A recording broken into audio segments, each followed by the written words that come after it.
Hi, well, that was a little bit unprofessional. Apparently, on my last live stream, I went to move my thing in order to go and find a washer in order to explain something. And next thing I know, I bumped the cable, and apparently I have a loose USB port on that side. That was a little interesting.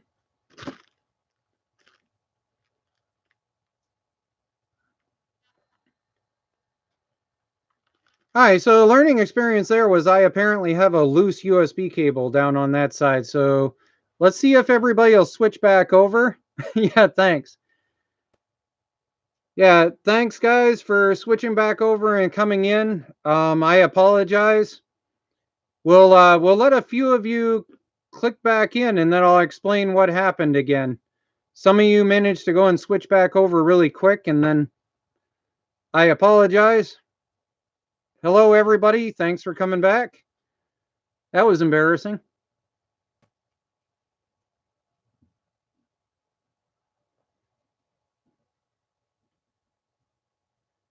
Yeah, I don't think it was the internet that cut out actually.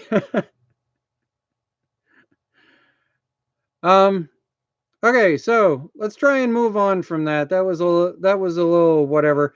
So the long story short is I picked up my phone in order to be able to see if I could figure out a washer in order to show you guys what I was talking about. And when I moved my phone, it fell over and it hit the USB port where my camera is plugged in that I'm talking to you guys on. And apparently my port is loose and I didn't realize that. So when it hit it, it ended up disconnecting my webcam. And then the YouTube live stream thing decided to spaz out, cough its cookies. And apparently, in all of the hubbub, it wasn't intelligent enough to kick over and bring the USB camera back up online. So hopefully you guys can hear me and we should be good to go.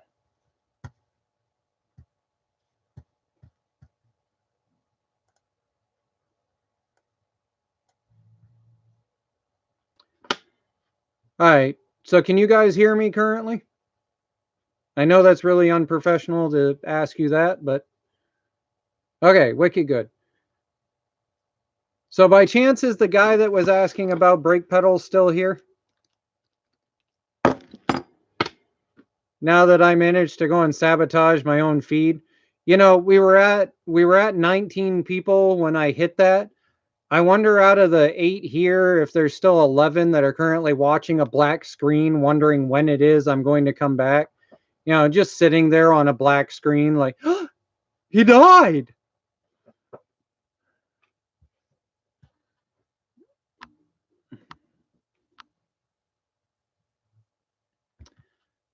Hillbilly ATVs, I'm going to assume that you're the Canadian guy.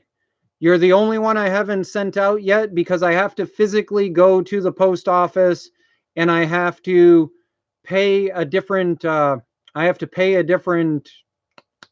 fee, stamp, whatever thing. You know what I mean, in order to go and send it out to you. I actually should be able to do that tomorrow. We actually had a snowstorm today. We had a snowstorm that ended up coming up and dousing us. I wonder if the camera will do this. Wait a minute. For the heck of it, see if the camera will do this.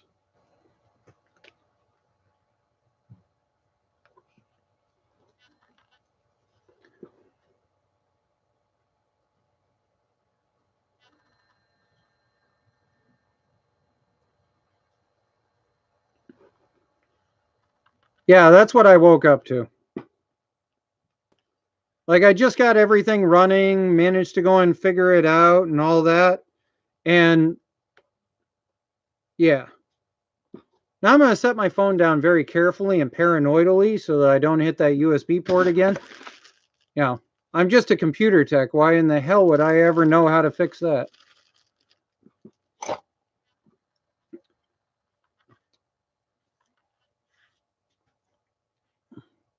All right, let's see.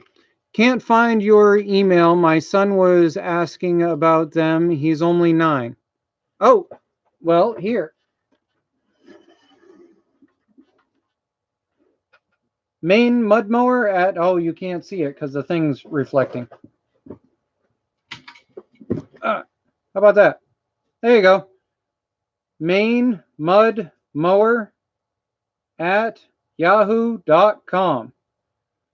Main mud mower at yahoo.com. Maine spelt like the state in the United States, the one that they all seem to think is from Canada or in Canada or around Canada or has something to do with Canada. But no, we're actually still part of the United States, even though you all seem to think that we should be deported. But it is what it is.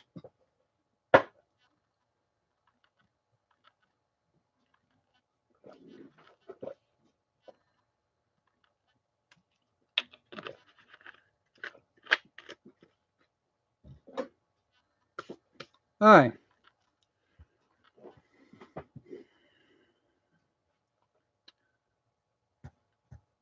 Hi, Moto Bros. Okay, so you're here. You're the brake guy. So basically, you find the cheapest possible brake that is made out of stamped steel, and then you find yourself a big giant washer. Put it on there and weld it. And then that way you got a pedal. That's the only way that I recommend running them. I still think that they're not a good idea, but when you're trying to go and do something on a budget, I totally get that. Although I actually have a budget gas pedal design that I'm working on, and I should be bringing to you guys pretty soon along with a parts list to be able to order. But basically there should be one part you might have to order, and the other one you should be able to find for like a buck at almost any flea market or Goodwill. So we'll see what we can do with that. Let's see.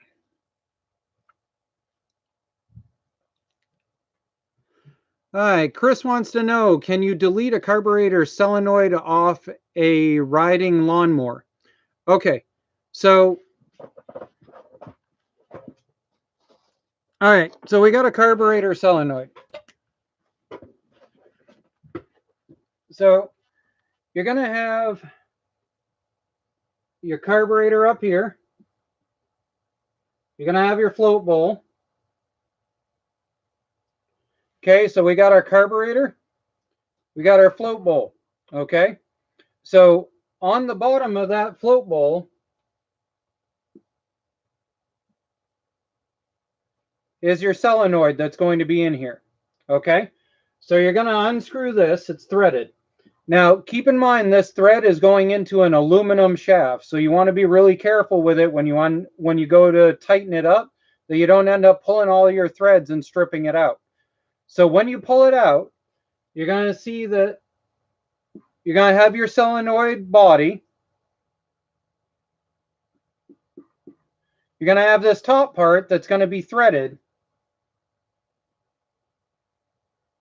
And then out of the top, you're going to have a pin. Now, what I end up doing with these is I set them in a vise using this area down in here. Be careful not to mess up. Don't mess up your threads.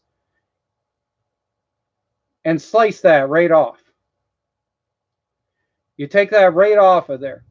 Now, the problem is the reason that this solenoid valve is here is because inside of your float, so you've got your float.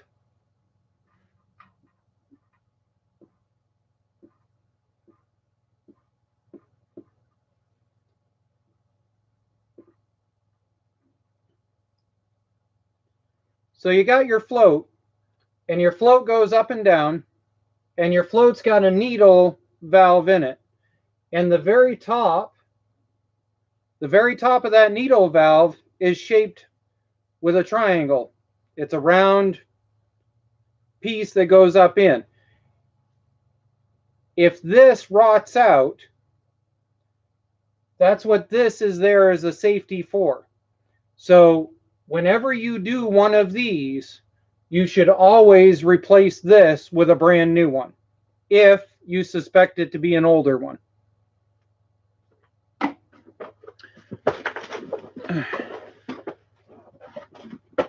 So that's how you delete the solenoid valve in the bottom of your carburetor on a lawn tractor. and what it is that you have to pay attention to and what you need to go and be aware of.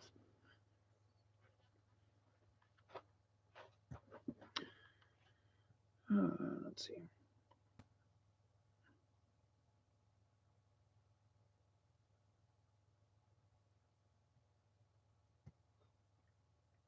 Okay, Bayside Customs wants to ask the question of, could you use JB Weld for a locker?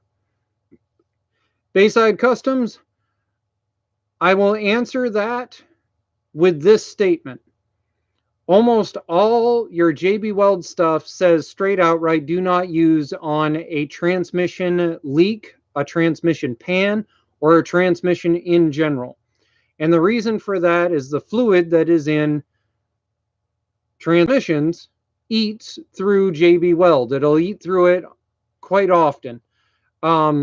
So if you run what most of us Mudmower guys do, if you run a 50-50 of gear oil and automatic transmission fluid, it'll eat the JB Weld. The other thing is JB Weld is not as strong as people jokingly make it out to be. It's an epoxy. It's not a solution. It's meant to be a temporary fix.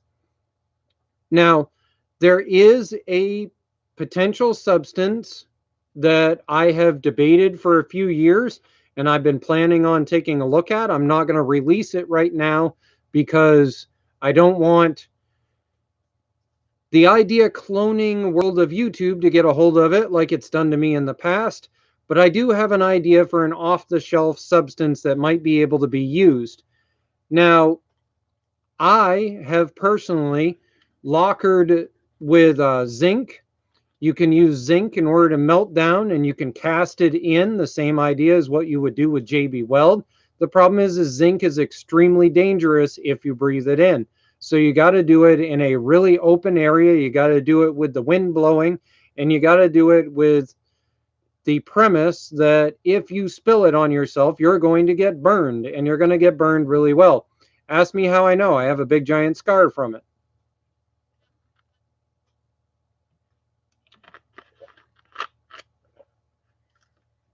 I don't know if that'll show up on camera, I wonder. See if that'll show.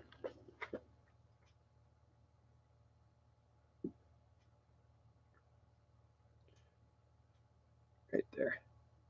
So from here, up and around and over, that's a splash of zinc that got on me while I was making the original zinc locker video. That's why actually there's a weird little like dip in the video where stuff doesn't quite match to the timeline that I'm showing. I ended up having to reshoot it because the splash caused me to end up like shrieking like a little girl and doing the whole hookah hookah dance and all of that kind of stuff. So, yeah.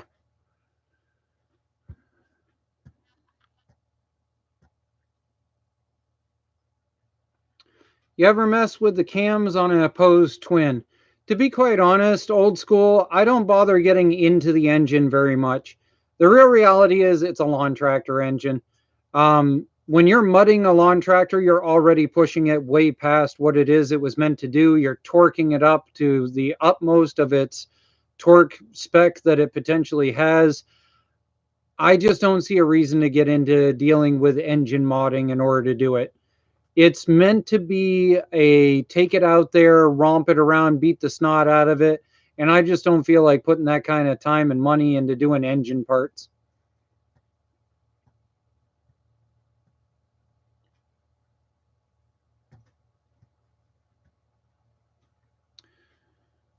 I am rewiring my riding mower and cannot figure out how to rewire the alternator. How to rewire the alternator. Okay, Chris, I'm going to assume that you're talking about rewiring your alternator back to your charge system. If that's what you're talking about, then there should be one lead that comes out of it that has a diode in it. You'll see it as a... I might happen to have one. Give me just a sec.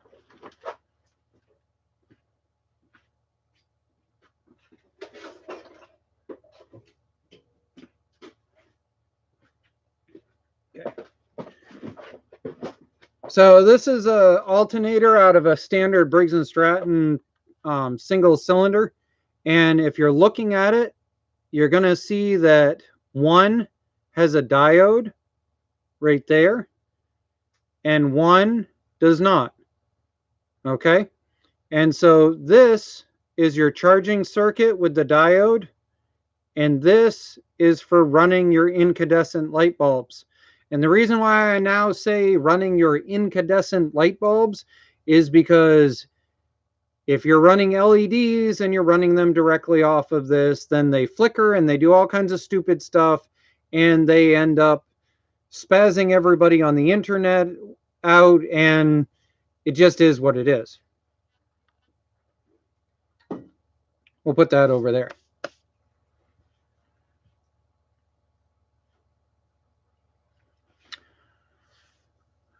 Joe wants to know if I plan on doing a diesel build.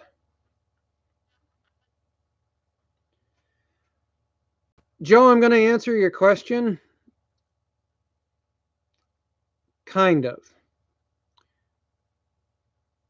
Going back to that whole people like to go and steal other people's ideas, I'm going to tell you that I do have a diesel build in mind for my YouTube channel.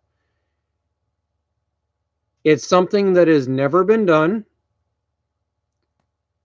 and I'm guarantee I am the first person that ever has thought about doing it. But yes, there will be a diesel build coming to this channel. What it's going to be in and how I intend to do it and when I intend to do it, unfortunately, need to stay up in the air and not public knowledge. But yes, I do have something I plan to put a diesel in. I do plan to do something totally different than what everybody else does for diesels. And I intend to make sure that it's a clonable build so that other people can be able to do the kind of stuff that I do. What do you think about Google Hangout? You know, Google Hangout was a really good idea, executed horrifically. I think it started out really well, and then somebody got sniffing the brake fluid a little bit too much, and they just totally messed it up from there, and it is what it is at this point. Actually, last I knew, they were talking about totally flushing it down the toilet, so I wouldn't get too invested in it if I were you.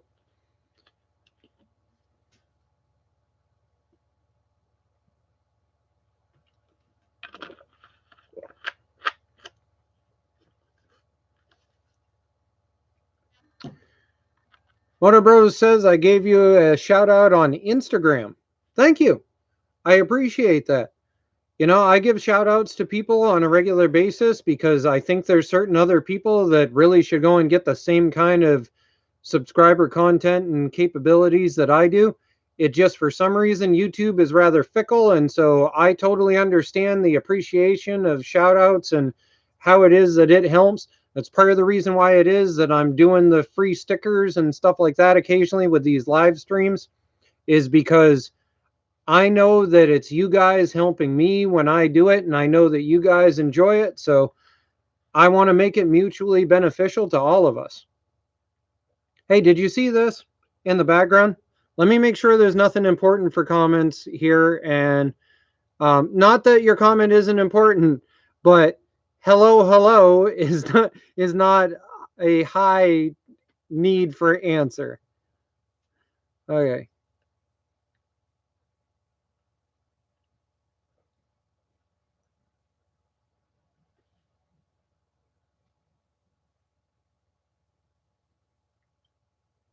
What is a diode in? Do you really need one in an alternator? The simple answer to that, Chris, is that the diode prevents your mower when it's off from attempting to turn this into an electromagnet, is the simplest answer. The simplest answer is without that diode, you come back to a dead battery. That simple.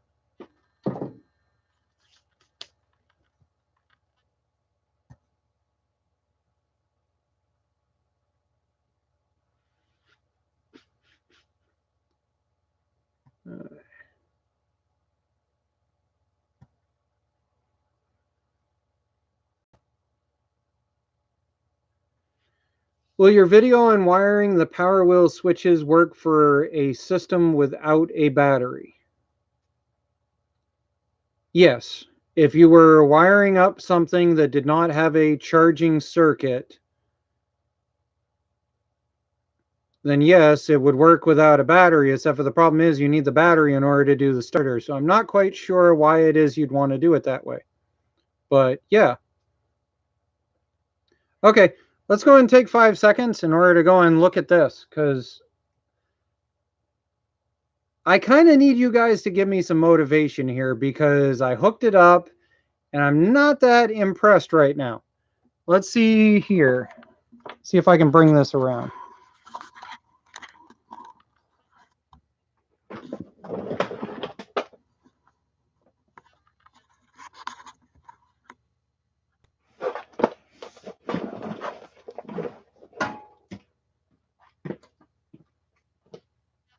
All right, so as everybody knows, I've been working on the idea of taking the red MTD and upping the scale on speed, torque, capability, and stuff like that. So I ordered up, this is the battery pack from the MTD. Whoop, let me get my go-go juice out of here. So, sorry, you can't pick up go-go juice without drinking a little bit of go-go juice. That's just how it goes. So I ended up picking up a kit off of Amazon. It comes with a basic 24-volt controller. It comes with this 500 watt motor. It's got this little itty bitty cutesy chain thing on it that we know how I am. At some point that's going to end up upgraded to something that's a little bit more beefy. And it's got this nice Hal control gas pedal, which is what we're going to end up using on the build. And it's also got this nice throttle control, which is all well and good. So if you guys have ever needed to hook up one of these will actually work. These little 24-volt controllers, they'll work for a variety of things. Anything that is 12 volt, you can control with one of these little 24-volt controllers, all the way up through to most 36-volt motors and stuff like that. You could be able to use this in order to control a windshield wiper motor. You could control just about any 12-volt fan that came out of a truck. You could control just about anything like that. But either way, so in order to set one of these up, if you got your throttle here, you hook it up with green to the blue, black to black, red to red. Pretty straightforward and simple. And over here on the battery one, where it shows battery, you got black and red, black and red. Pretty darn simple. When you go to hook up your battery, your blue is your red and your yellow is your black. Pretty darn simple. And then you need a staple. So you take a staple and you find the one that says power lock or ignition switch. And we're going to hotwire it. So your power lock or your ignition switch, you drive that staple into, like so. And at this point, that turns this little bugger on. So the reason why it is I'm not very impressed is that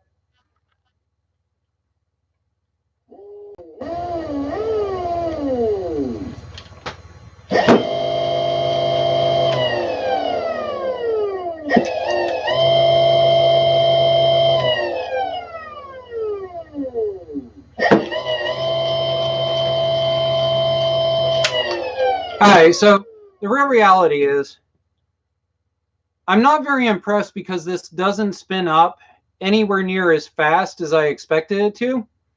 And what I realized after the fact is that this is only a 2,500 RPM. So yes, it's got a little bit of torque. I can make it jump. Try that again.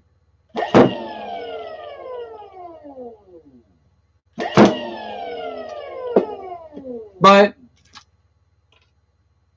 I'm really kind of concerned as to whether it's going to be what I need for the lawn tractor build.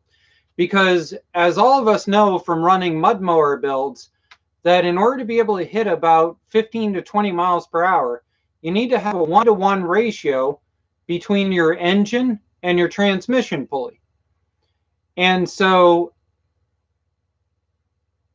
in a 1-to-1 ratio, you've got your motor spinning at 3,000 RPMs.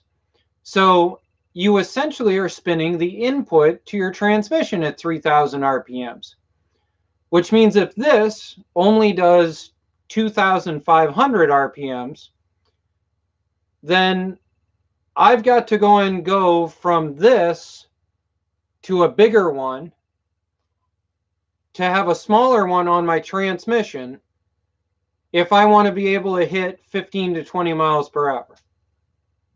What do you guys think?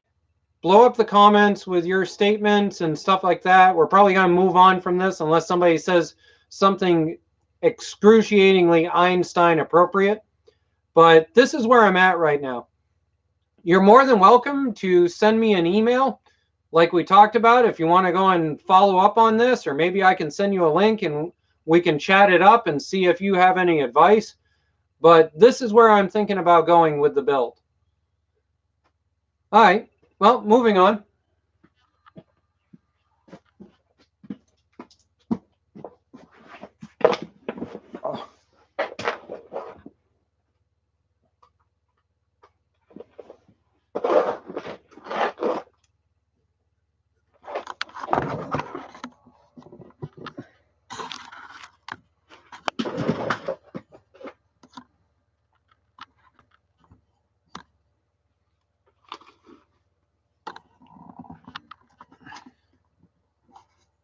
There we go, that's better.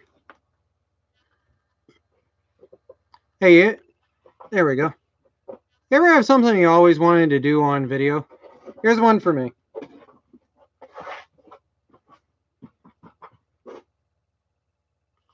Okay, fine, I couldn't help it. Okay, let's see.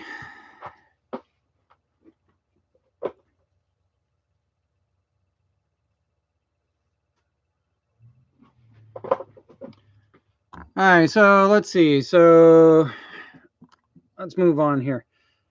So we played the question and answer question about the alternator and the diode and the charging side versus doing your lights and stuff, and why it is everybody yells at me that my LED lights flicker and all that kind of stuff.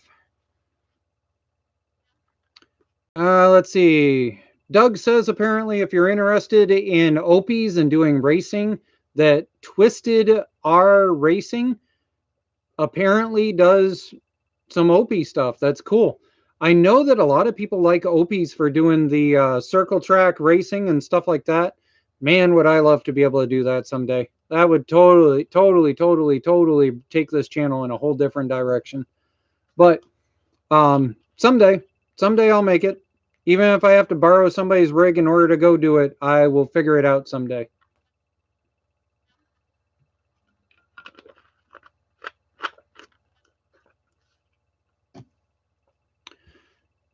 Let's see. Where do you get your fuel cutoff and gasoline? What?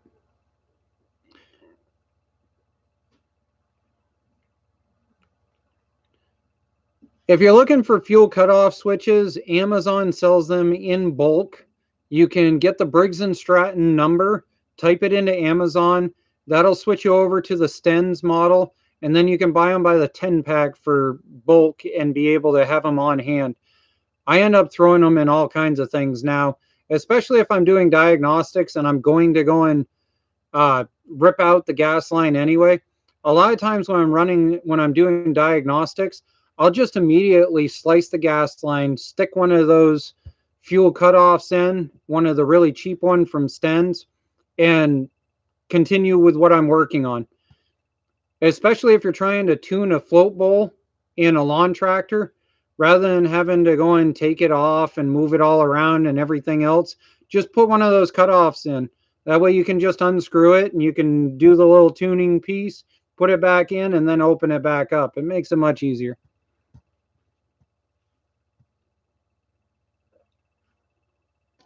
All right.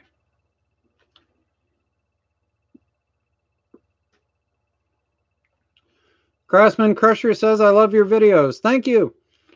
That's kind of the whole point. I try to go and do something that people will watch.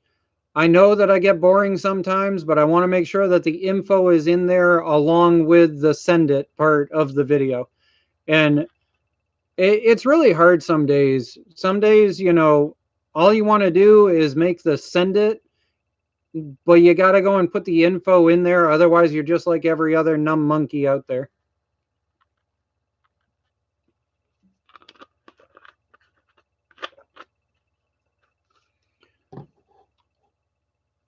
How did you mount the Power Wheel engine? I'm going to assume you're talking about the latest build, because that was very different than the first build. The first build, I just drilled holes through the original engine area and I just mounted it up in its own low location. But on the second Power Wheel build, the newest one with the F-150, what that actually is it is a pre-cut mounting plate that is made specifically for Predator engines that I got from BMI Karts. If you watch BMI Karts,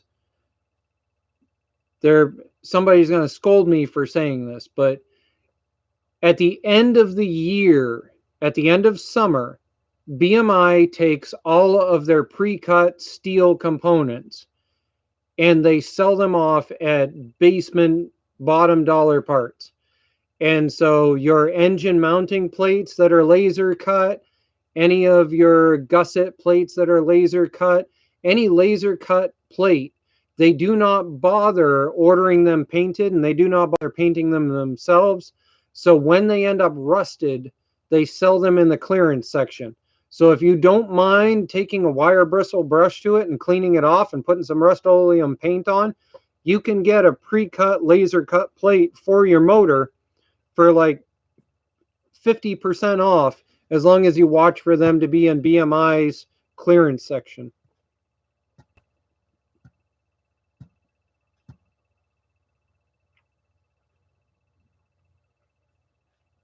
Can you show me your lawn tractor? There's going to be a lot of lawn tractor videos coming up, dude. Seriously, stick around. The next 3 months will probably be a slew of lawn tractor stuff. Between the stuff that I'll buy off of Marketplace, Craigslist, and word of mouth on Facebook, and the rebuild how-tos, and then my own personal stuff, there'll be plenty of lawn tractor videos. Don't worry about it. Can you make a riding lawn tractor run with no battery? Yes, of course you can. The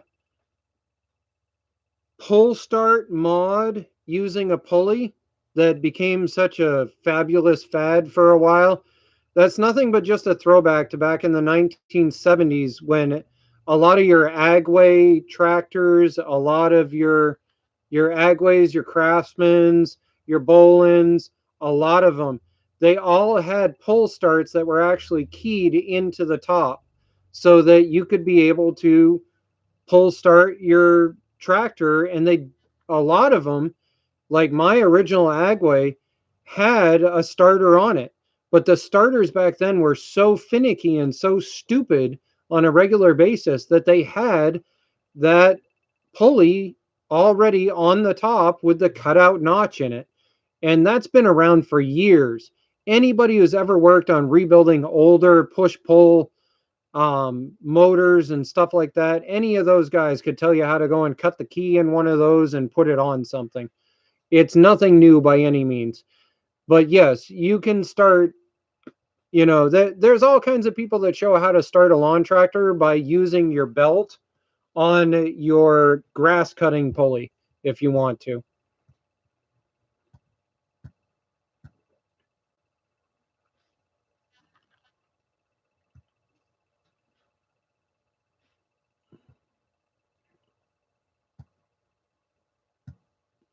All right, let's see what else we got going on.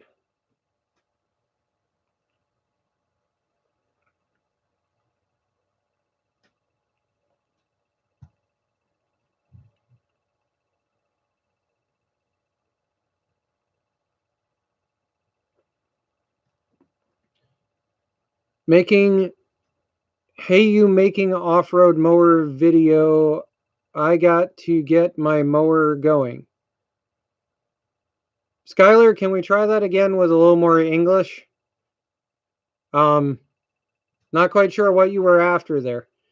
But yeah, I am working on getting the mud mower up and running. It's just it's got a motor in it that's absolute garbage. So I've got to go and pull that motor. I've got to replace it with something else. Um, I'm thinking about trying to go and get a hold of another single. Only this time I'm going to see if I can get a hold of one of those 21s. It seems as if a lot of people have quirky, weird issues with the 21.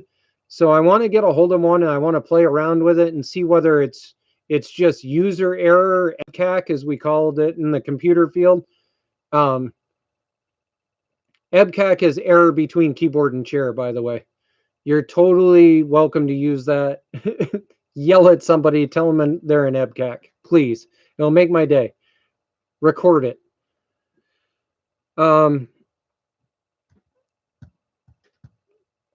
Could you do a video on putting a rear end in the front of the tractor? Edmund, can you elaborate on why I want a rear end in the front of my tractor? I have an idea where you're going with this. I'm just curious what your play is here. I've had a couple of weird requests in the past, actually, for people asking me whether I thought that I could invert a lawn tractor and make it a forklift, like a miniature forklift. So the idea being that the rear would be turned 180 degrees and the rear would become your front, and you would sit over the top of your motor so that you would counterbalance it, and your steering wheel would have a universal joint to bring it back towards you so that you could steer. And then on the back of the tractor you would have some sort of forklift idea. Now they make like winch powered forklifts. So I was debating whether you could get one of those, put an electric winch in it, and then be able to go and use it that way.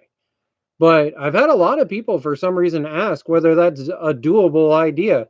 It's just I don't really know what I would do with it around the house.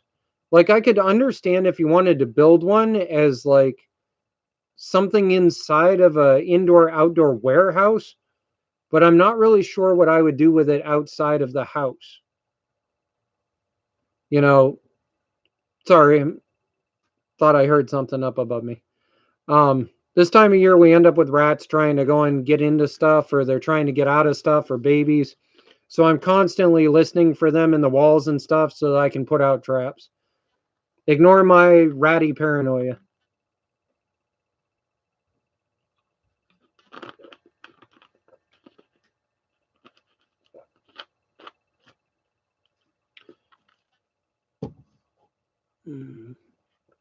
What do you think about Ranch King mower? Ranch King is in the brand, because the old Ranch Kings were really solid. See, we don't see much old iron up here in Maine. It's all rotted out. So unless it's something newer, like unless it's like after like the late 90s or like 80s and stuff like that, maybe some 70s. we rarely see it up here. And the 70s stuff has got to be a barn find. It's got to be something that was mostly undercover, because otherwise they're just entirely, the cast irons rotted right out. Actually, that Sears that I have out front, the Sears 16, we're going to pull that this year. We're going to pull it in and we're going to rip into that and we're going to see if we can get it up and running. I've got a Tecumseh generator motor that I'm going to kick over and make sure it runs good, and we're going to see if we can retrofit that thing.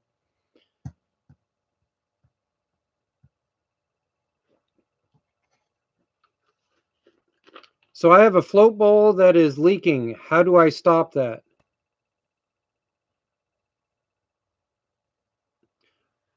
I'm going to assume... Okay. No, I'm not going to assume anything because it... Sorry, Chris, ignore me. Questions like that are one of those things that if you've done it 3 million times, you have to wonder how it is somebody doesn't know it. When you then you have to realize that at some point you were the guy who had never done it before. So to answer your question, the float bowl leaking, there is a gasket at the top. Let's go back to this. So up here, there's going to be a gasket. It's a black gasket, probably about that big. You're going to need to pull that cup off. You're going to need to clean out right here where the bolt goes in the bottom, or the solenoid. And you're going to need to put the crush insulating washer here.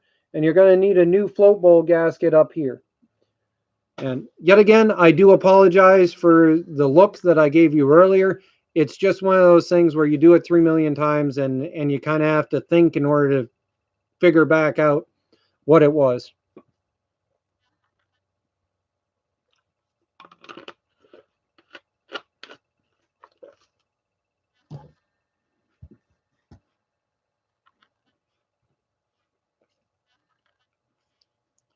After watching you, I'm doing my go-kart out of a riding mower. Cool. That was one of the funnest builds that I ever put together, and I really wish that I could have left it apart. I mean, I really wish that I could have left it together, but I just ended up needing so many parts for so many other projects, and it was fun. It was a very fun mess around type build. But what I discovered was that because of the elongation of it, it was great for playing around and horsing around on trails and stuff like that. But it made it absolutely unbearable to use doing yard work. And one of my big things is that all of my builds might be fun, but they also all have to go and work, and they have to do something to earn their pay when they're here.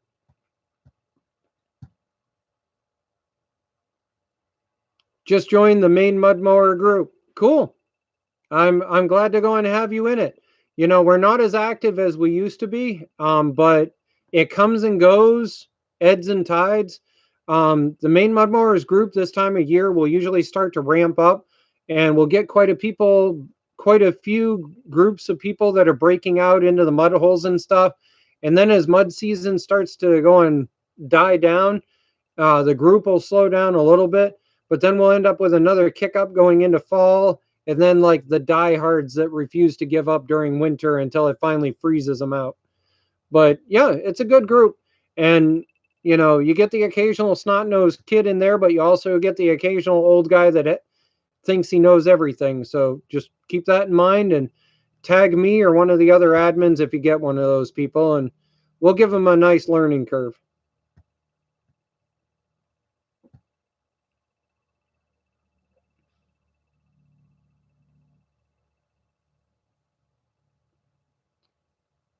Let's see. Thought you had done a build with a rear end and the front to make a 4-wheel drive. Oh, Edmund, I know who you're talking about. Okay. So Edmund, back before I was doing my romp videos, there was another kid who actually called out the same person that I used to do romp videos on. His name was Cody. And Cody actually used to go and build some really amazing, cool stuff. Very idiot savant kid, extremely, extremely smart mechanically, but had the social prowess of a toad. And Cody built the original 4x4. Now, from there was another gentleman, which was Weather Maple Farms, built one. Weather Maple Farms built a very nice unit that did very well. There was another gentleman by the name of Super Inventor. Super Inventor built another version of it also. Um, but yes, if you can find the original Cody video, which was over a year before me and another YouTuber ever did ROM videos, then he's the original. Weather Maple Farms is the one that I tell everybody to go take a look at as far as the guy who did it right. He went in, he reinforced everything, he built it all up. He does the entire how-to on how his belt system works and all that. Weather Maple Farms, look him up.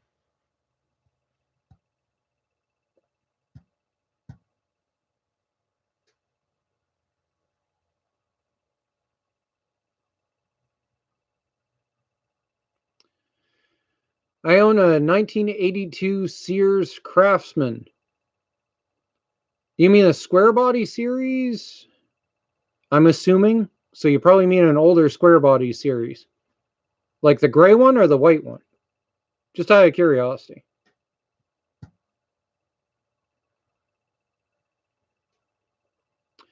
Do you have a video on stripping down a whole riding lawnmower all the way down to the frame? I actually don't. I have several videos where I mostly do it. The thing is generally your rear ends all drop out basically the same. Unless you're dealing with the Moranacy of an MTD Very Drive, the belt just pops off, and then you unbolt the motor and lift it off, and after that, it's mostly just body panel figuring it out. Tearing a lawn tractor down the frame, really, in all honesty, I've done it. I've done it several times at this point, and I would bet most of your 90s and newer Craftsmans, I bet I could probably have them all the way down to frame with every nut and bolt out of it, probably in under an hour if I had power tools going. With power tools, I would bet an hour at the very most. I could have it all the way down to frame. MTDs, depending on whether you care that the Very Drive survives, take a little bit longer. If you care whether the Very Drive comes out correctly and survives, I would say they probably take you about an hour and a half of monkeying around, 2 hours at the very most. Murrays are extremely easy to tear apart. The biggest problem with dealing with a Murray, though, is that Murrays tend to use a lot of Phillips screws for some stupid reason. And if you live anywhere that has rust on a regular basis, every single one of them will be rotted out, rounded over, or messed up in general. And so I don't like tearing apart the Murrays.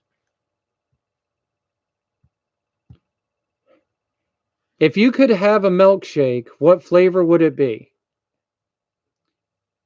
I would have a shamrock shake. I I like shamrock shakes. But if they don't have a shamrock shake, I'll take a chocolate milkshake. Thank you. Let's see.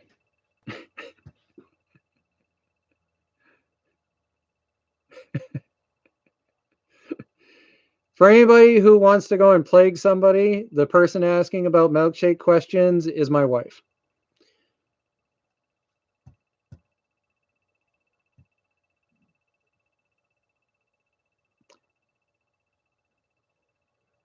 Chris, don't worry about asking questions. Asking questions is what we're here for on this chat. It's really the reason why it is that I do this.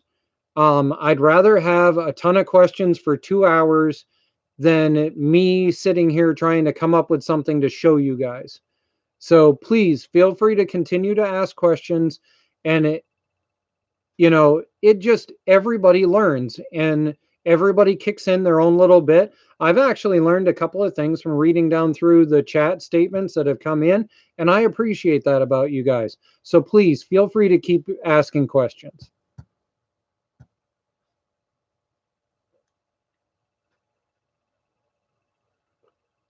Mower Bandit wants to know, what do I think about taking 3/16-inch 2-inch plate and going all the way around the outside of the frame? Mower Bandit, if you go to my latest Mud Mower build, the Mud Wizard build, you'll see where I go through and I do my version of reinforcement. To be quite honest, I don't think the plate idea is going to work. What you need to do is you need to come up with a way of boxing the frame in your own version. And boxing a frame is very different than plating a frame. Plating is how you fix major rust holes. Boxing a frame is how you reinforce it and make it stronger. So my recommendation would actually be to work with square stock steel. Go back to my video on the Mud Mower frame reinforcement, and I bet you'll understand where it is I'm coming from there.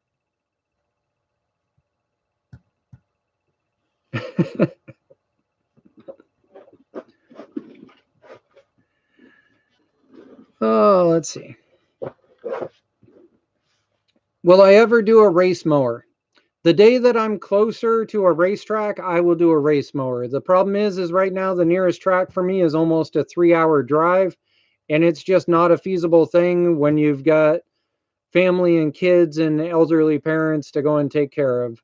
But we will figure that out at some point in the future, even if it's just me getting a hold of another YouTuber in order to borrow a machine to run. But I'll figure that out at some point.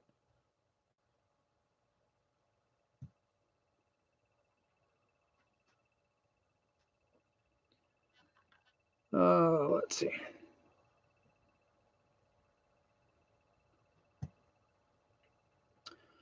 Joe wants to know what happened to me in Fearless Front. The polite answer to that question, Joe, is that I work very hard to have content for everybody that is down to earth and humble, and content that I feel that anybody's child could click onto and be able to watch and be able to view, and for the parent to be perfectly fine with walking away from the screen. And with those 3 key points in mind, that's the reason why it is that I no longer work with Fearless Front on doing stuff. Along with a few other things, but we're going to leave that part alone.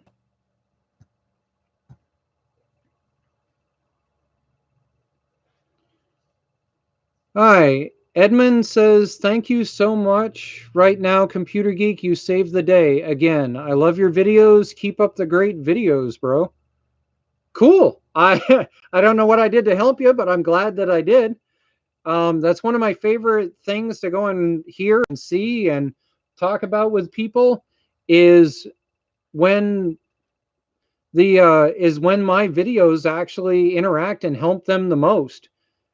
Sorry about that. The wind is playing with the door out front. I guess I'm going to have to go see whether my cinder blocks got thrown through the side of my house yet or not.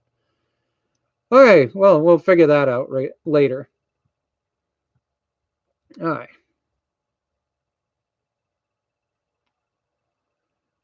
All right, let's see.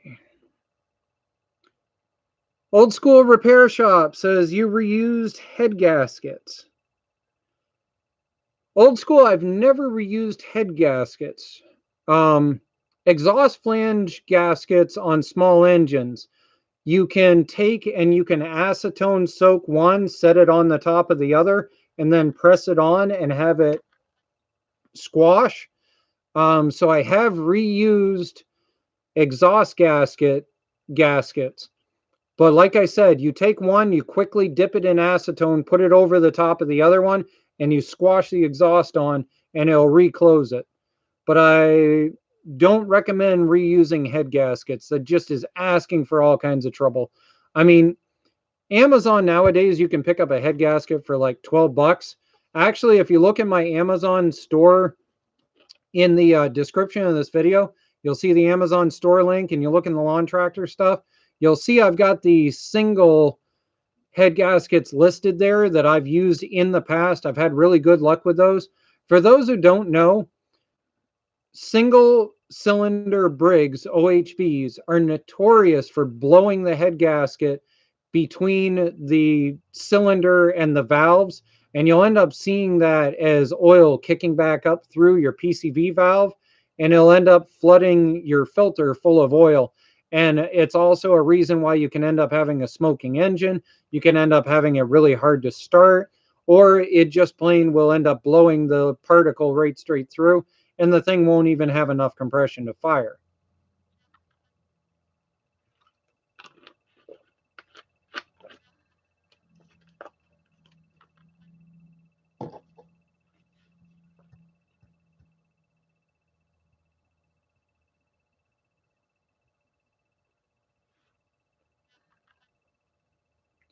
I see what you're saying, Mower Bandit, with the frame thing. See, by the time you end up doing that two by two and everything, you might as well just make your own entire frame. I mean, you're going to spend so much money to do it. Um, if you're looking for ideas on that, check out CNS Customs. CNS Customs does his own particular off-road mower frames. He does full custom builds on the frames and everything. It's CNS Mud Mowers from Hell, I believe, or something like that. He's a real good egg.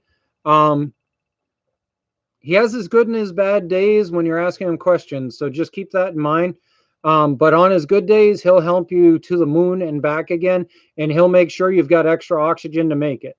So, check out with him. He might have some good ideas for you.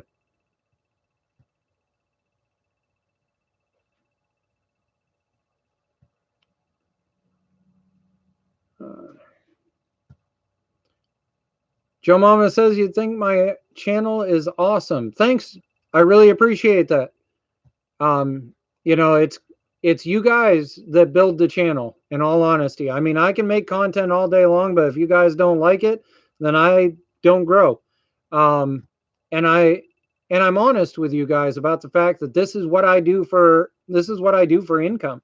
I mean, literally, my mortgage is paid for by whether you guys actually like what I do, and I'm honest with you about that. And so when you guys have requests or you have ideas that you would like to go and see, I take it to heart quite real, because it's my house on the line if you guys don't like my stuff. So, just keep the ideas coming, and I will do my best to go and service the needs of the community in order to be able to build stuff.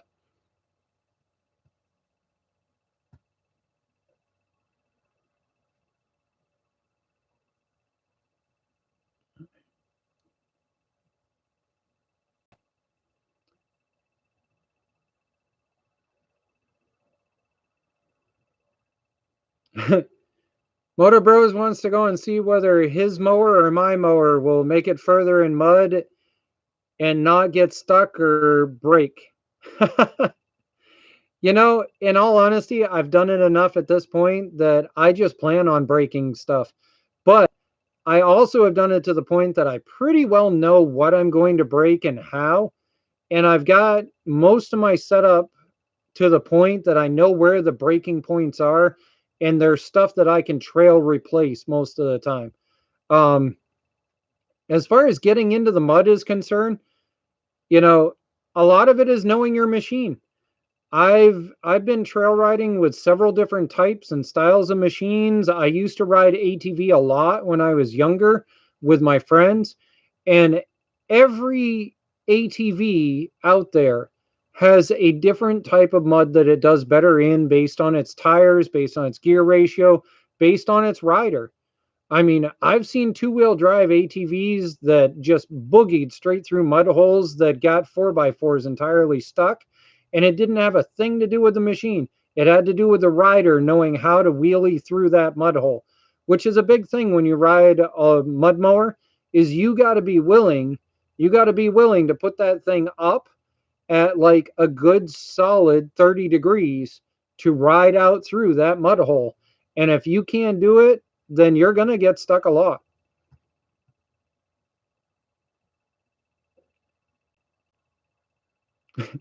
I just want to say that gas powered Power Wheel is still making its rounds in my friend list. I love it. I love it. My daughter actually got out on it and was bouncing around on it the other day, and she really has taken to it. She drives it. Actually, she drives it way better than John does, and she's getting quite into it. So, I've got a little bit of footage of her riding around on it that I might end up putting up later. We didn't really get muddy. We more just kind of took it out for a test and feel. But I love the gas powered build. It's by far the funnest little thing, and I drive it around myself actually on a regular basis. Um, I kind of deliberately find reasons to take it out driving, and once I get a cart thing put on the back, a trailer hitch, I may or may not plan to try and go pick up my daughter at school with it because she only lives a very short distance away. But the problem is the local sheriff's office likes to drive my road a lot, so it kind of scares me the idea of going down through and getting pulled over driving my micro F-150 down through.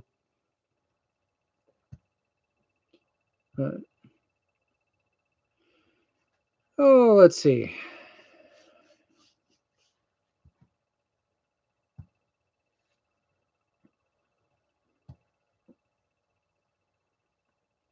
So what do we got? What do we got? What do we got?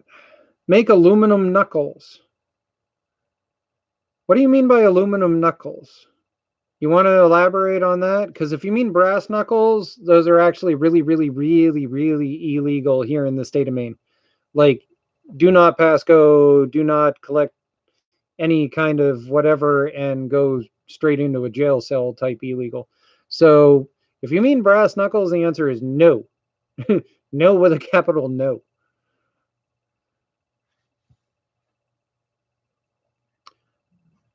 Let's see. Mike wants to know, besides a bicycle brake handle, do you have any ideas for throttle pedal? Mike, down in the description of this video, you're going to see that there is a Amazon store link. That's my actual personal Amazon store. You do not have to buy from there, but if you do, it benefits me in that I make like 50 cents off of you buying something. If you go down there and you look for the storefront that has to do with mud mower stuff, you will notice that there is a gas pedal there for Mr. Gasket. Those are what I recommend. A lot of the pulling tractor guys use them. A lot of the rock crawler mini builds use them. A lot of the mud mower guys have started using them. You do have to build a limiter into them because they actually move further than what is necessary for the gas engagement on most of your lawn tractors. But that's a pretty simple thing. So as far as what I recommend for something to purchase in order to set up that is a real, actual, honest to God gas pedal, rather than some, I sliced up my kid's brakes off of his bike, that is what I recommend. I do have a gas pedal setup that I am working on. I have a how-to video that is coming up for people to be able to make their own cheap gas pedal in order to be able to do stuff. So stay tuned for that. I'm glad that you guys have brought it up as much as you have tonight, because that gives me motivation to go and get that video done. But we'll be working on that pretty soon.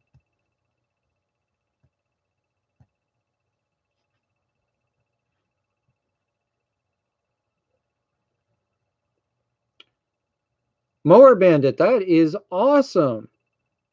All right, so for anybody not reading through the comments, Mower Bandit's response to the brake pedal thing is find a good quality ATV or a dirt bike brake handle that has an aluminum handle, drill it, and then mount flat plate to the top of it. That is a really good idea. I don't think I've ever seen that suggestion. That's really awesome, Mower Bandit. See, this is what I mean. We're all here to help each other, and that's why this chat is growing. We actually have maintained quite a few people in this chat tonight. Even with me accidentally killing the feed earlier when I dropped my cell phone on the USB port and killed the webcam. Whoopsies.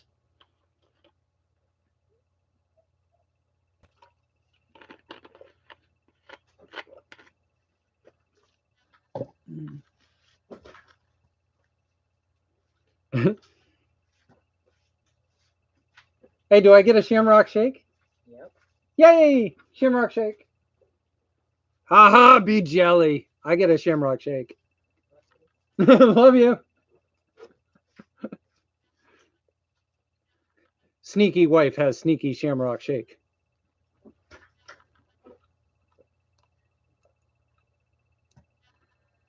Okay, so we got our shake in. It's a good thing I'm not running green screen right now, or else my shake would be invisible.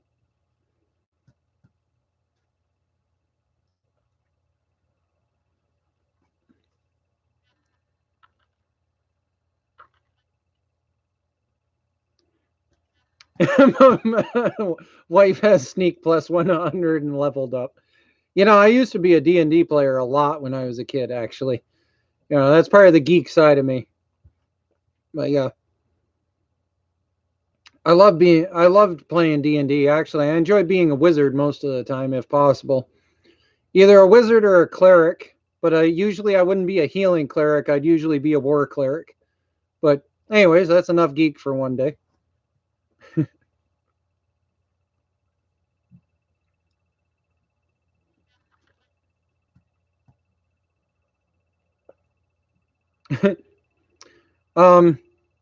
Okay, so D&D questions. Thanks. LRC, you started a new series called D&D questions. I appreciate that, and hopefully it doesn't last the entire last 15 minutes of this show. Okay, so old school repair shop. D&D was created back before video games were such a big prevalent thing.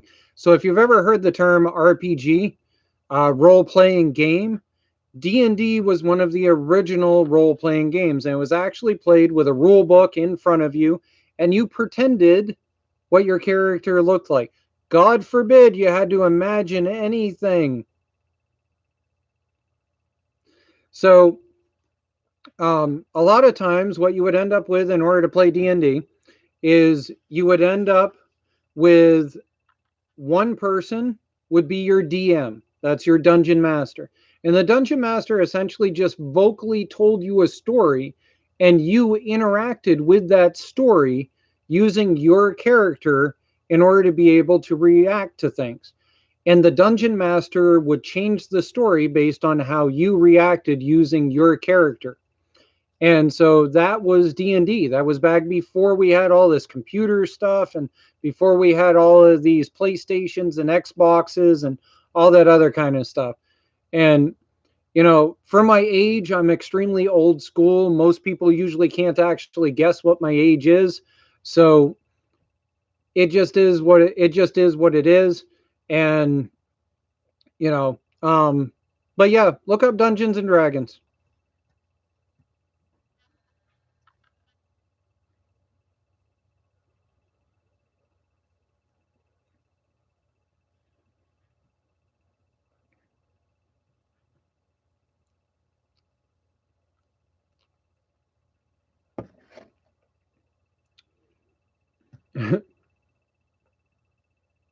I wish my channel could get that big to help buy for my house.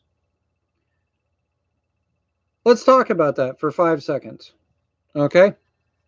Yes, I realize that 5 seconds isn't 5 seconds with me. So let's talk about the whole YouTube income thing. And basically, what it really boils down to, for those of you that are curious about it, unfortunately, due to the way that YouTube writes their policy, I'm not allowed to tell you exactly how much I make, and I'm not allowed to go and tell you figures that I see. And the reason being is because YouTube likes to keep it that way so that they can vary how much they pay certain people. So, in other words, if I happen to be really, really popular and I'm doing popular things, and Shamrock Shakes happen to go and be a trendy item right now, they can decide to go and pay me for having Shamrock Shakes all over my channel, majorly different than they pay some other guy doing the same exact videos, but with no Shamrock Shakes. So that's part of the thing about the whole trending problem with YouTube. You can make a living off of YouTube, but you got to realize that you have to have thousands upon thousands of views coming in consistently in order to do that. And the other problem with YouTube is, first of all, your income is not taxed. So you have to immediately set aside 15% of your income towards federal payments. You also have to go and set aside another 2 to 3% of your income, preferably upwards of 5%, towards your state payment. And then after that, you need to remember that YouTube is a business, which means out of what you make, you need to reinvest at least another 25% back into the channel in order to be able to have a rolling income and a reinvestment plan. And that's the big thing that most people end up getting into with YouTube, is that they finally end up making that income. They finally end up starting to go and have the money. And then tax season hits them the first year that they did well, and they end up rage quitting, or they end up saying it's not worth it. So the real reality of my situation is that being able to do YouTube to the point that I do has allowed me to be able to spend more quality time with my family and to be able to take care of my two aging parents. My wife's father is extremely old and needs help, and a very loving man, and he's very nice, and I'm very grateful that he's part of my life and that I can help with taking care of him.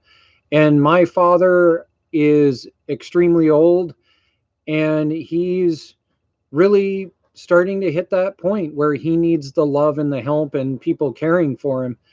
And I'm very happy, and I'm very humble that I'm able to go and do what I do on YouTube in order to pay for me to be able to stay at home and be able to take care of my family.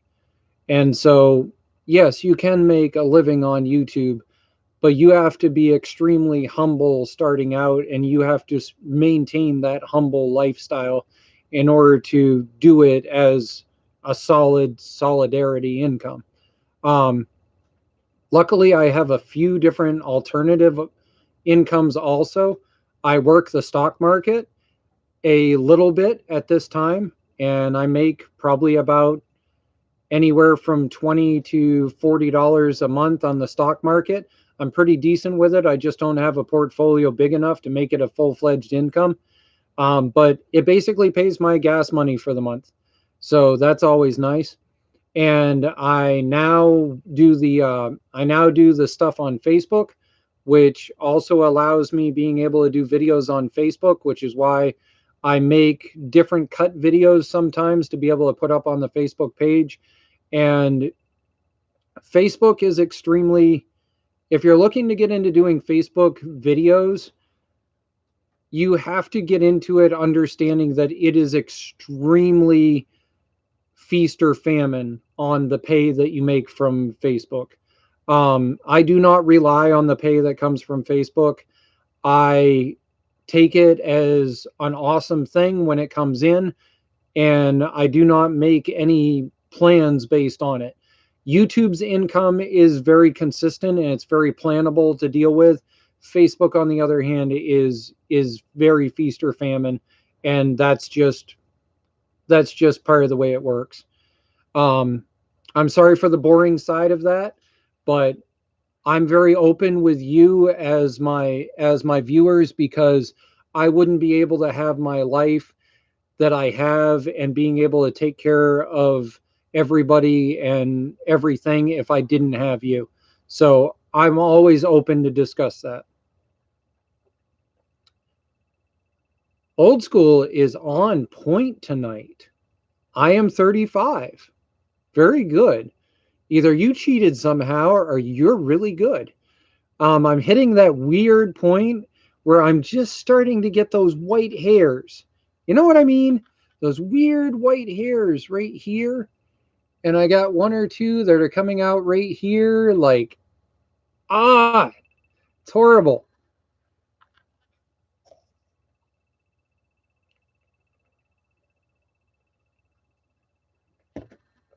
$40 for gas for a month.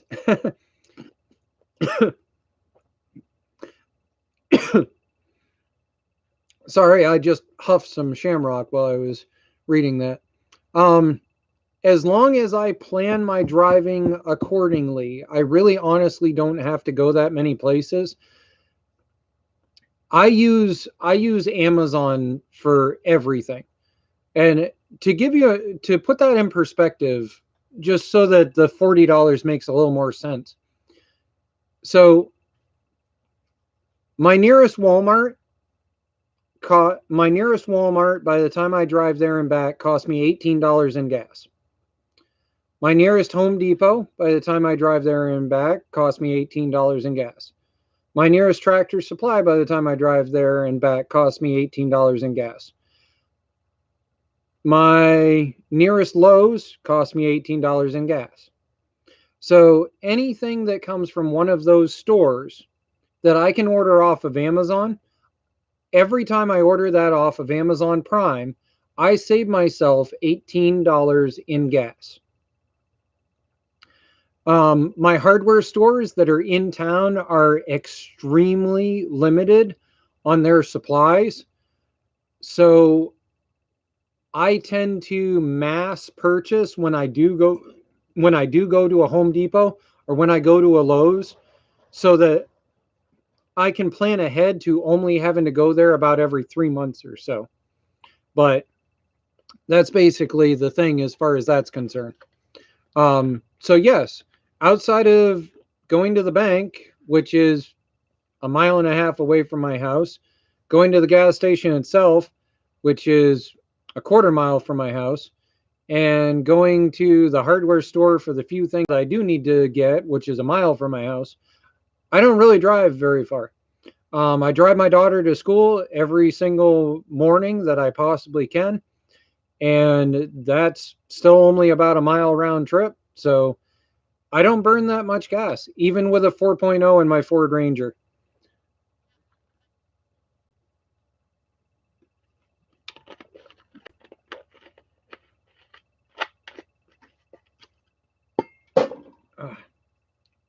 That was awesome. Brisk, baby. Anybody remember those commercials? Those commercials were awesome. They were totally worth watching. Can you imagine if they made brisk commercials nowadays? I mean, I'm not going to get in the political side of things, but brisk, baby.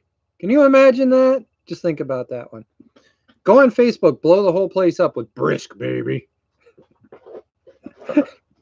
Make sure to put Redneck Computer Geek's fault. That way they all have to Google who the hell I am.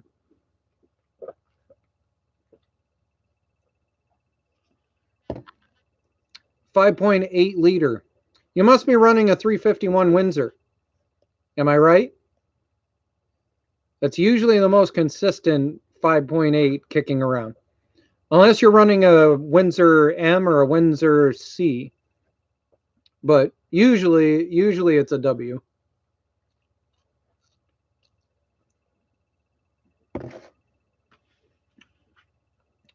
Lawnmower Mudding Chad says, I have 5 mud mowers. Yeah, I'm kind of fluctuating right now because remember that whole ATV law thing? The problem in the state of Maine is that there's also ATV regulations as to how old somebody can be before they actually are allowed to ride an ATV, whether it's registered or not, on a ATV trail. Legally, I can have the kids run around on my personal property on anything I damn well want. They can run around all over the place and they're perfectly fine. But as far as an ATV on an ATV trail in the state of Maine, my kids cannot drive because they're not old enough. So, well, the oldest boy is, but he's not interested in mud mowers, and I don't push that on him because you either like it or you don't. So that's just is what it is.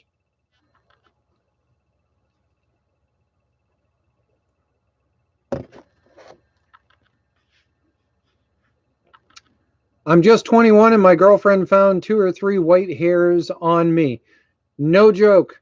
No joke. I have a buddy of mine, my closest friend when I was in high school, and I still talk to him to this day all these years later. Um he literally had white potted hair, like a white solid white hair pinpoints through his entire head by the time he was 16 years old, and they're just everywhere. And he's a year younger than me, and his entire head is almost entirely white. Like the amount of white hair that I have to black is his ratio inverted. But he looks good that way, so he lucked out.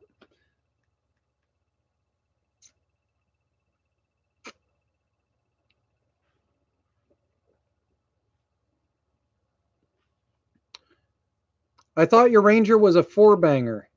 My last 3 Rangers were 4-bangers. My 4th one, which is the gray one I drive now, is a 4.0.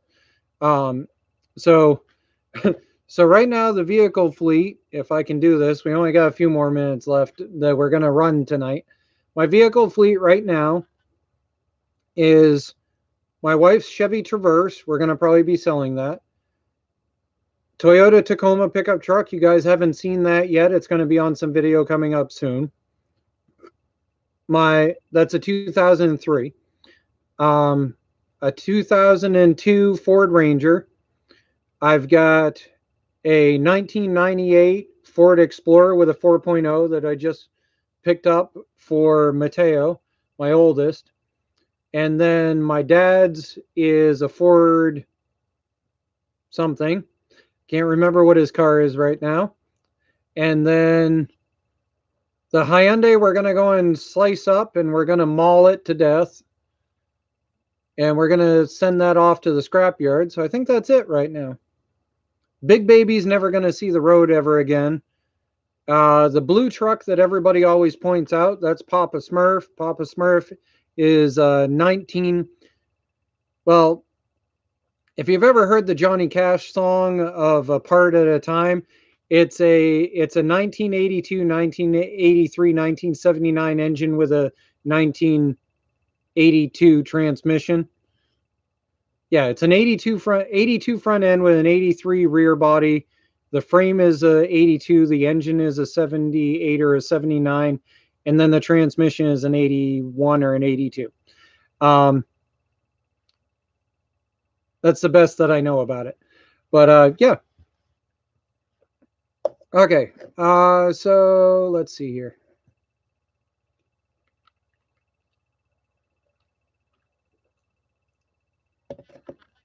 Oh, I was right. It was a Windsor. Yep. Those Windsor engines are really bloody solid until the TPS sensor decides that it hates you. Windsor engines, when those TPS sensors decide to go and fail, they do some really, really stupid things, including trying to like just drive off on their own. So yeah, if you ever get a TPS error on it, immediately stop the truck and replace it. I've had 3 of them. I've had 3 of them fail on different trucks that I've had, and out of the 2 of them ended up with runaway motors from it trying to go and drive off on their own. So just watch out for that, because they'll ramp up and they'll just totally say the hell with the brake system and continue going.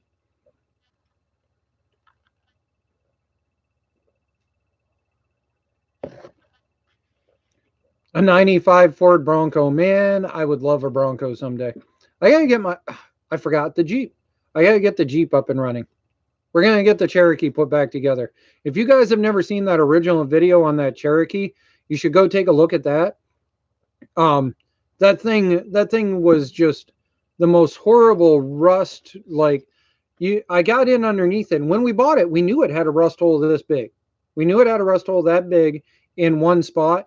And we started hitting it and hitting it and hitting it, and it just kept expanding. And next thing I know, I cut out both floors all the way through. The only thing that was left in the entire floor was the transmission tunnel down the center. All of the flooring was gone, all the way down to the unibody frame and everything. And I had to put brand spanking new panels and everything into it in order to get it back up and running. It was horrible. I'm going to tear that vehicle apart sometime this summer. I've got brand spanking new springs for it in the back of the shop, and we're going to rip that apart. That'll be in video.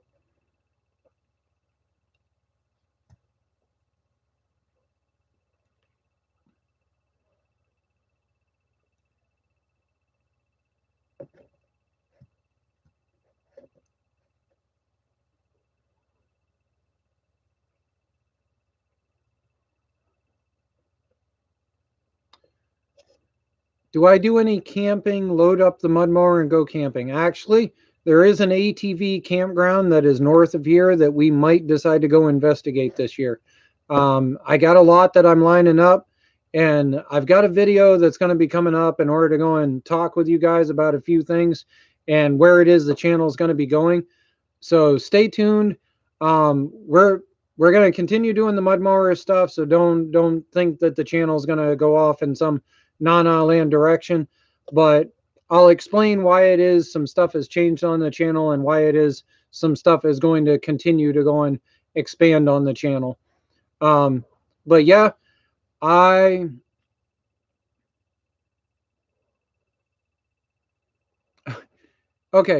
I'm going to answer this one last question because I think it's a really important question that ought to be covered.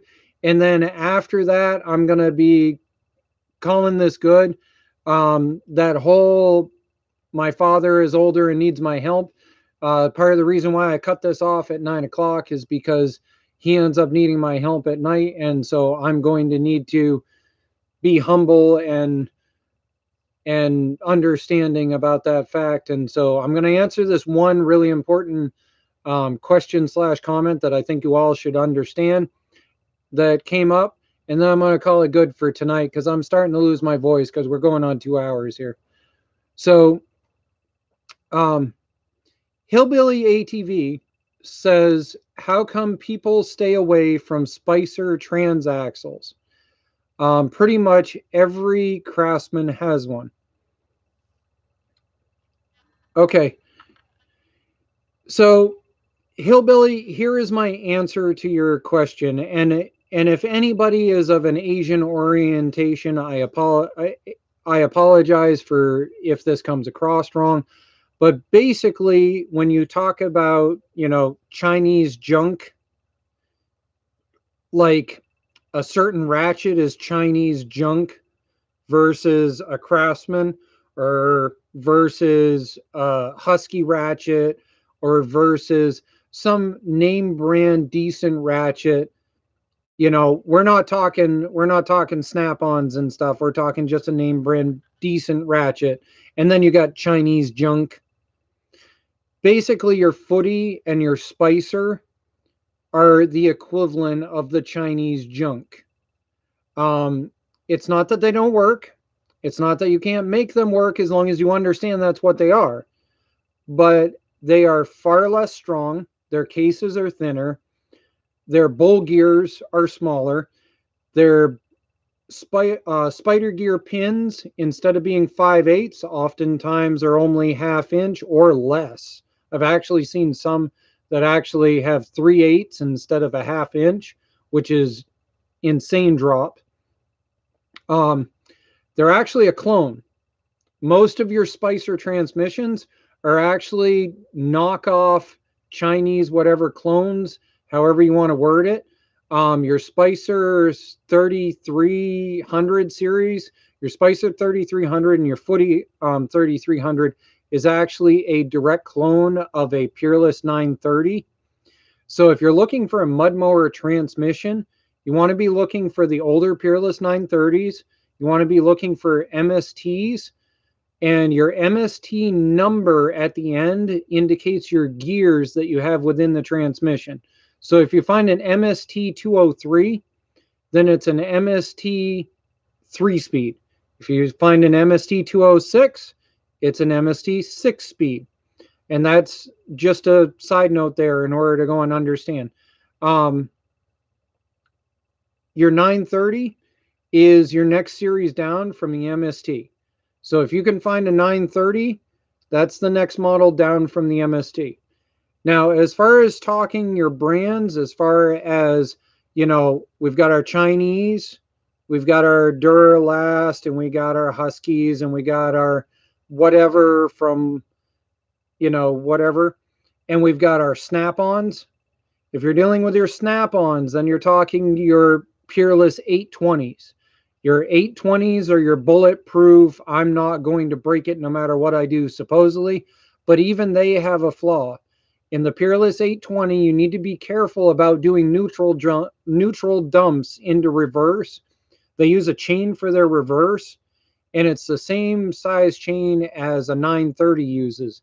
And it'll snap. It'll just throw the link, it'll snap, it'll blow right there. You'll never see one blown with a stock setup. But for some reason, once you pulley swap them, the torque hitting it is enough to blow that chain apart if you neutral drop it. So just be careful of that. Hopefully tonight everybody has had their questions answered that I can. I thought that was a really good question that needed to go and be covered. And I hope everybody has a good night. Keep your shamrock shaking and call it good. Have fun, and thank you everybody for supporting me. And I'll be checking those emails to make sure who cheated and who sent out their emails at the right time.